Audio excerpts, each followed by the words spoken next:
నమస్తే, నేను మీ Gopi. Welcome back to our channel. ఈరోజు మనతో వచ్చరికి పొలిటికల్ అనలిస్ట్ ఇమ్మంది రామారావు గారు ఉన్నారు. సార్ నమస్తే సార్. నమస్తే బాబు. సార్, అప్పట్లో రాజశేఖర రెడ్డి గారిని ఎవరో కొట్టినట్టు ఆయన స్వయంగా ఆయన చేతులతో వెళ్ళి ఆ పోలీస్ స్టేషన్లో ఫిర్యాదు చేసినట్టుగా ఈ మధ్య ఒక వీడియో బాగా వైరల్ అవుతుంది. సో నిజంగానే అప్పుడు రాజశేఖర రెడ్డి గారిని ఎవరైనా కొట్టారా, లేకపోతే ఇదంతా ఫేక్ వార్తలు అంటారా? లేదండి, ఆ రాజశేఖర రెడ్డి గారి గురించి చెప్పింది మొట్టమొదటిసారిగా రోషయ్య గారు చెప్పారు ఒక ఇంటర్వ్యూలో. రాజశేఖర రెడ్డి గారు చెప్పినట్టు, వీడు అగంతకుడండి, వీడు నా పరువు తీసేలా ఉన్నాడు, తిరగబడుతున్నాడు. ఎవరు తిరగబడేది? ఎవరు? జగన్మోహన్ రెడ్డి గారు తిరగబడుతున్నారు అని నర్మగర్భంగా చెప్పాడు అన్నమాట. తర్వాత సాయి ప్రతాప్ అని ఒక ఆయన ఫ్రెండ్ ఉన్నాడు. ఆయన ఈ జగన్మోహన్ రెడ్డి గారు ఎంత మునోపలి, ఎంత నిరంకుశత్వంగా ప్రవర్తించేవాడో కూడా చెప్పాడు. అందుకే వైసీపీ పార్టీలో చేరలేదు. ఆయన రాచరిక పరిపాలన కానీ నిరంకుశత్వం కానీ ఏమి తగ్గలేదు అని చెప్పాడన్నమాట. ఇప్పుడు బాగా వైరల్ అయిన విషయాలే మాట. ఏమిటి అంటే ప్రాపర్టీ గురించి తగాదాలు వచ్చాయి. ప్రాపర్టీ మీద ఆయన మొదటి నుంచి కూడా శర్మడికి ప్రాపర్టీ ఇవ్వాలనే ఆలోచన లేదు. ధనం అంటే ఆయన పెద్ద మ్యానీ అన్నమాట. అంటే ఎక్కడ సంపద చూసినా అది తనకి చేజిక్కించుకోవాలి. ఫర్ ఎగ్జాంపుల్, ఋషికొండ మీద 500 కోట్లతో బంగళా కట్టాడంటే ఆయన అందరికంటే హైట్స్లో ఉండాలి, అందరికంటే రిచ్గా ఉండాలి, అందరికంటే సంపన్నుడై ఉండాలి. ఇదే కేవలం ఆయన ఉద్దేశం ఇదే. అసలు ఈయన ముఖ్యమంత్రి అయిన తర్వాత ఒక న్యాయబద్ధంగా సలహాలు ఇచ్చేవాడు లేకపోయాడు మాట. ఎవడో పరమ చెత్త సలహా ఇచ్చాడనమాట.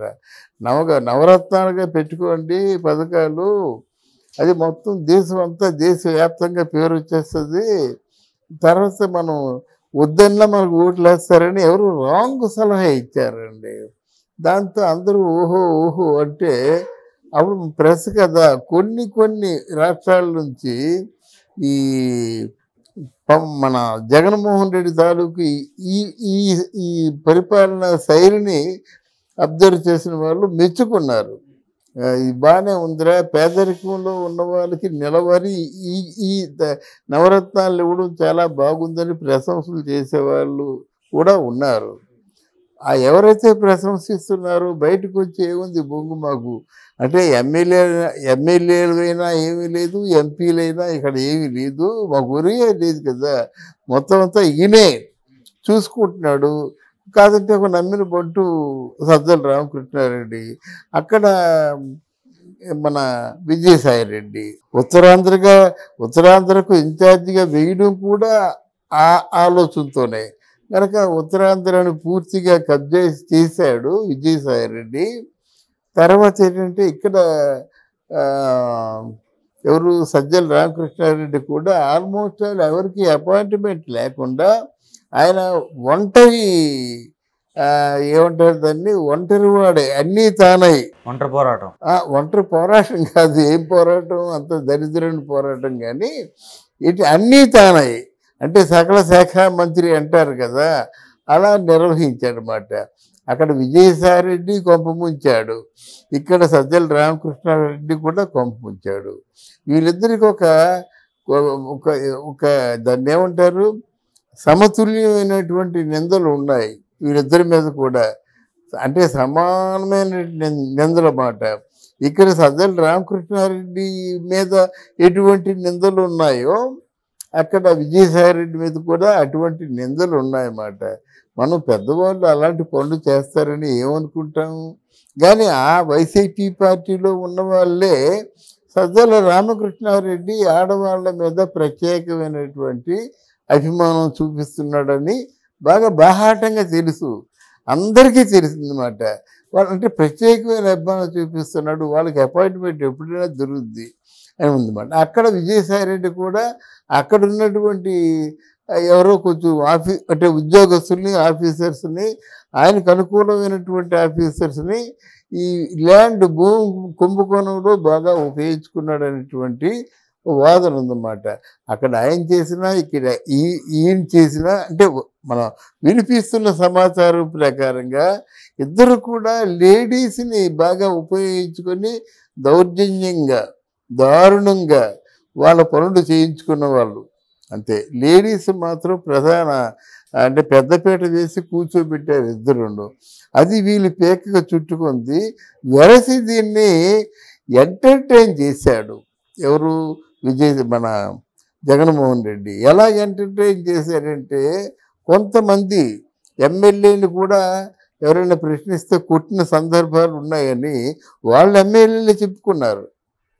కొట్టమే పనంతే. ఇక్కడ వాళ్ళ నాన్నగారు కొట్టమే కాదు, ఎమ్మెల్యేలు కూడా వాళ్ళ మాటకి ఎదురు వచ్చినట్టయితే కొట్టిన సందర్భాలు ఉన్నాయి. ఎవరు?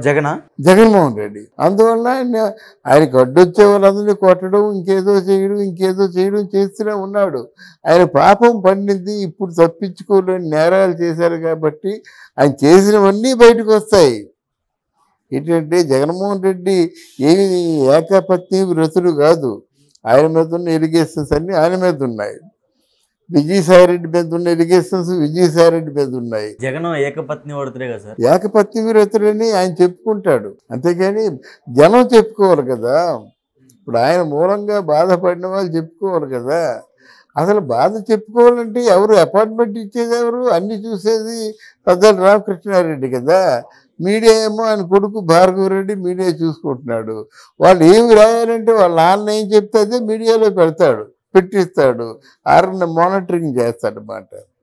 అప్పుడు మరి ఈరోజు ఈ చేసుకున్న పాపాలన్నీ ముగ్గురు నిర్వాహకం వల్ల ఆంధ్రప్రదేశ్లో జరిగిన పాపాలకి ఈరోజు శిక్షలు విధించబడతాయి. అది ఏదో కుట్ర కుతంత్రాలు కక్షలతో కార్పణ్యాలతో కాదు. వాళ్ళు నేరం చేశారు. లక్షల కోట్ల తాలూకు స్కాములు కుంభకోణాల్లో ఇరుక్కున్నారు. రాజశేఖర రెడ్డిని అని రాజశేఖర రెడ్డి వాళ్ళ ప్రత్యర్థి ఎవరో వాళ్ళిద్దరు కొట్టుకున్నారు. అదేవిధంగా గన్నులతో కూడా పేల్చుకున్నట్టుగా ఆ స్టేషన్లో రాస్తారంట ఆ రోజు. సో ఇది కూడా నిజమేనా మరి? గన్నులతో మ్యాన్ హ్యాండింగ్ మాత్రం నాకు తెలుసు. గన్నుల సమాచారం నాకు రాలేదు. కానీ ఆయన బాగా నిరంకుశత్వం. ఆయనకి ఎదురుగా ఎవరు మాట్లాడుకోకూడదు. ఆయనకంటే మంచి లీడర్ అనిపించుకోకూడదు. ఆయన ఆడింది ఆట, పాడింది పాట.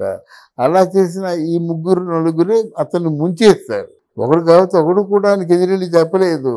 నాకు ఎలాంటి ఆలోచన ఉందంటే సంతానంటే తాను సంతానం అనేవాళ్ళు ఉన్నారు. కానీ అయ్యో మనం దెబ్బతింటామండి ఇలా వెళ్తే అని చెప్పేవాళ్ళు ఎవరు లేక ఈరోజు ఏమైపోయారు? అట్టర్ ఫ్లాప్ అయిపోయారు కదా. ఎక్కడ 151 సీట్లు, ఎక్కడ 11 సీట్లు. బట్ ఈ పాపాలన్నింటికి కూడా ప్రధాన బాధ్యుడు ఎవరంటే జగన్మోహన్ రెడ్డి. ఆయన చేసుకుంది ఆయనకే వచ్చింది. ఓకే సార్, థ్యాంక్ యూ అమ్మా.